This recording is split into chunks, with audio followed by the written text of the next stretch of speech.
لا إله إلا هو الرحمن الرحيم. Okay, Bismillah ar-Rahman ar-Rahim. Alhamdulillah, wassalatu wassalamu ala rasulillah wa ala alihi wa sahbihi ajma'in. Amma ba'd. We thank Allah subhanahu wa ta'ala for giving us the tawfiq to be here. The first hadith here is by Abu Hurairah radiallahu ta'ala. He says that Rasulullah sallallahu alayhi wa sallam said, لو يعلم الناس ما في النداء والصف الأول ثم لم يجدوا إلا يستهملوا عليه لاستهموا عليه ولو يعلمون ما في التهجير لاستبقوا إليه ولو يعلمون ما في العتمة والصبح لأتوهما ولو حبوا. This hadith, Rasulullah sallallahu said that if people knew how blessed it was to call the adhan and how excellent it was to be in the first saf at the middle, people would have like voted just to be in the beginning.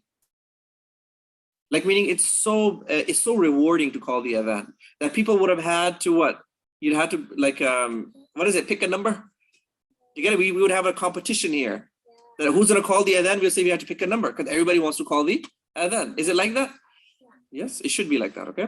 Also, the first saf. Also, coming early for salah.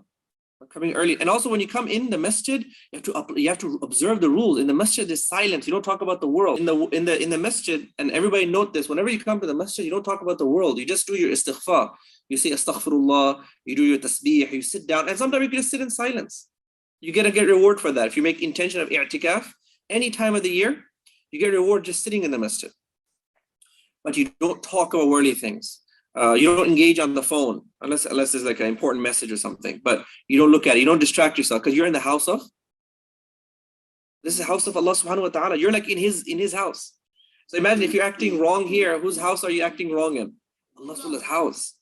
So we come here to get blessed. That Allah subhanahu wa ta'ala blesses us. He gives us His rahmah. We learn something. We become changed people.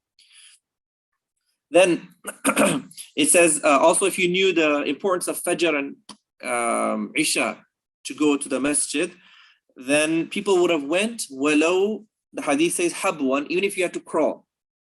So the Prophet ﷺ is saying that to go early to the masjid and to go for Isha and Fajr is so important. If you knew how important it was as a Muslim, you would have crawled to go to the mosque for what? Fajr and Isha prayer. Obviously this is for the men. The women, by the way, get more reward when they pray at the house. You know how men get so much reward? The complete man's prayer is at the masjid. The complete woman's prayer is at the where? At the house. And even inside the house, they get more reward if they pray in their room as opposed to the living room. Now, of course, when the girls are at the masjid for a class, they're going to pray where? At the masjid. Then inshallah, Allah will also give them the higher reward. Or if a woman is traveling or she's out at the stores and the masjid is nearby, obviously you can concentrate better at the masjid as opposed to a store. Then she'll go into the store and pray and she'll get those rewards. Okay. But generally from home, the men go out to the masjid to pray salah for the high level rewards, and the women go and they pray at the homes. Okay, coming to the next hadith. Next hadith is by Muawiyah radiallahu anhu. It says that on the day of judgment, the people who call the adhan, if you're a good caller of adhan, you're gonna have a high status on the day of judgment. So some scholars have said أطول الناس أعناقا. Some scholars have said that you're gonna have the most reward. So you're gonna have like lots of reward just because you're a person in the world. You always called adhan. You called good adhan, and you're always ready to call the adhan. Also, you'll be like a leader on the day of judgment. You get to be a leader just because you called the what? The adhan. Some people look down upon it, right? People think the imam has a lot of reward, right? Imam also has his reward, but the mu'adhin has his own special reward. See if you can do it, inshallah. Coming to the next hadith. This is by Abdullah ibn Abdul Rahman. Okay, so this sahabi, he was telling his companion that because these sahabis, they would herd their sheep and they would be in the wilderness, right, doing their work out in the fields. And he would tell them that when you're in the field, when you call adhan, do it loudly, because when you call the adhan loud, and all the jinns and humans and all the things that hear it, they will testify for you on the day of judgment. So what do we learn from this hadith? We learn from this hadith that whenever you call adhan, it should be done loudly. That's why we use mics, right? That's why we use speaker systems. Who's ever been to a Muslim country? Right? You went to Mecca or Medina, or you went to what, Morocco? So in Morocco, you hear the adhan outside, right? That's nice. That's the purpose. Everything here is testified. So imagine how lucky the mueddin is. All those things are going to testify that you're calling upon Allah subhanahu wa ta'ala. So you get credit for that. Yep. So like in Masjid al-Haram, how loud is that adhan when they call for Masjid al-Haram? Right? The whole city will hear it. Also, if you go to certain Muslim countries, they have so many mosques. Each mosque is calling the adhan out loud, and it's all like clashing, right? Because each masjid is calling its own adhan, and in the city, all you hear is like different parts of the adhan. So that's great. That's great. Next hadith is by Abu Hurairah radiallahu ta'ala anhu. I'm just giving you a summary of each hadith, okay? He says that, I'll give you the summary. Abu Hurairah radiallahu ta'ala says that when the adhan is called, shaitan has to flee from there. That environment, shaitan can't stand. It has an effect on the shaitan that the shaitan, he runs away. When the adhan is done, he comes back. And then when people start calling the iqamah, Allahu Akbar, Allahu Akbar, Allahu Akbar, you know, like the imams has come to the front, and you're saying, Ashhadu an la ilaha illallah, Ashhadu an la. Everyone knows, right? Iqamah, you say quickly. Then the shaitan, when he comes back, he starts hearing the iqamah, now he has to go back again. He leaves again. Then when you're done with your iqamah, he comes back again. Then when you start your salah, then shaitan, he starts telling you stuff. Like, oh, remember you're supposed to do this at home? Remember that thing, and he's trying to do what to you? Distract you, good point, until you forget which rak'ah you're in. Who's had that? That when you're praying salah, you forgot, am I in my second rak'ah or am I in the third rak'ah? Only one person? That happened to you before? Yeah. So that's a phenomena that's taking place.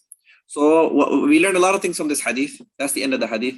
One thing is we learn is that it makes a shaitan go away. So like if you're in a home and there's like you have family members and you want to call them to salah, what's the best way to do it?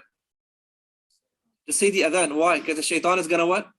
It's gonna be gone, and it'll be easy for them to come.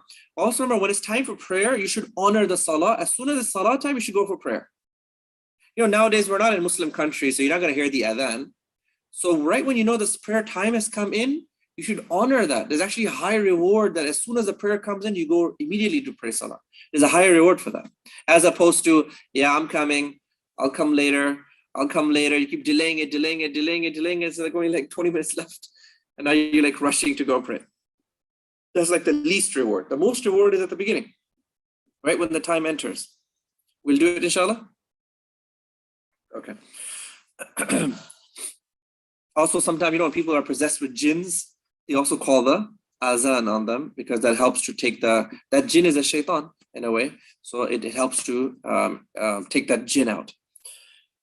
So adhan is very, very beneficial, right? Next hadith by Abu Sayyid al-Khudri radiyallahu ta'ala anhu. He says, إِذَا سَمِعْتُمُ النِّدَاءَ فَقُولُوا كَمَا يَقُولُ الْمُؤَذِّنُ. Okay, another sunnah. Maybe we're not practicing this, but as a class, can we all start practicing it from today? The sunnah is that when you hear the adhan, you're supposed to repeat after the mueddin, not loudly. So when the girls and boys, but not loudly. When the mueddin says Allahu Akbar, you should say Allahu Akbar, Allahu Akbar. If he says Ashhadu an la ilaha illallah, you say Ashhadu an la ilaha illallah. When the mueddin says Hayya ala salah, right, to his right, then you should say La hawla wa la quwwata illa billah. But you're doing this not loud. Have you all started practicing that from today? Yeah, you're supposed to call. So you can't be busy talking to your friends or sitting around doing nothing. There's actually a sunnah practice that you're supposed to be participating with the mueddin. We'll do it from now on, Omar? You're not nodding too hard, are you? Okay. Just a light nod. It's going to be okay, inshallah. So the only time when you say Hayya ala salah, you don't say Hayya ala salah. What do you say? Yeah. Then when you say Allahu Akbar, you say Allahu Akbar, and then La ilaha illallah, La ilaha illallah. Also, what about in Fajr Salah? Right? In Fajr Salah, in the Adhan, you have to add As-salatu khairum min an-nawm. Right? The mueddin has to add that. Okay. Okay, once you call the Fajr Adhan, then you'll see. So start doing these responses, and then inshallah Allah subhanahu wa ta'ala will give you more ability. Remember, as Muslims, we have to practice sunnah in everything, okay? See, look, who knew this from before? Or is it something new you've learned? Yeah, so like when you're hearing the adhan, there's a sunnah practice. There's a sunnah that you're supposed to be doing when you're hearing the adhan, is responding to that adhan. We'll do it from now on? Okay, next hadith is a dua. When the adhan is done, there's actually a dua. You all can recite it with me. And it says that whoever reads this dua, your chances go up that Rasulullah ﷺ will intercede for you. You guys know intercession? That means that on the day of judgment, if you have some bad deeds, you would want that Prophet ﷺ come and give a good word for you and save you because of some actions of yours of how you adhere to the sunnah of the Prophet ﷺ. This dua, whoever makes this dua, the Prophet ﷺ says, I'll help you on the day of judgment. Is there a chance we'll need help? Right, because there's so many fitnas, there's so many bad things that happen in the world, and a person goes through so much. So we need every type of chance of shafa'ah. So let's read the dua together. Allahumma Rabba hadhihi da'wati tammati was salatil qa'imati ati Muhammada lil wasilata wal fadilata wab'athhu maqamam mahmuda lilladhi wa'adtah. That's it. Some people say innaka la tukhliful mi'ad. Sometimes these du'as, they have two different variations. So you can double check it, whichever variation, but I think it's both ways fine. You can say innaka la tukhliful mi'ad at the end, or even if you don't say it, either way it's fine. Also, and the last hadith for today, الدعاء لا, this hadith by Anas radiallahu ta'ala anhu, الدعاء لا يرد بين الأذان والإقامة. That when the adhan is called, and between the iqama and adhan, if you make a dua is accepted.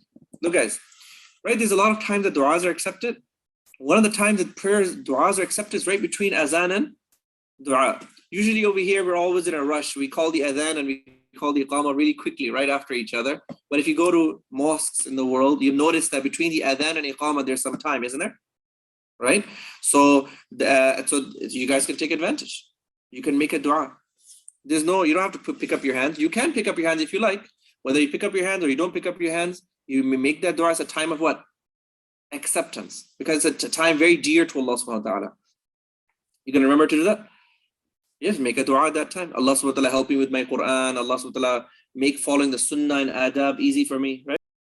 So these were the ahadith. Alhamdulillah, we thank Allah subhanahu wa ta'ala for giving us the tawfiq to read through them.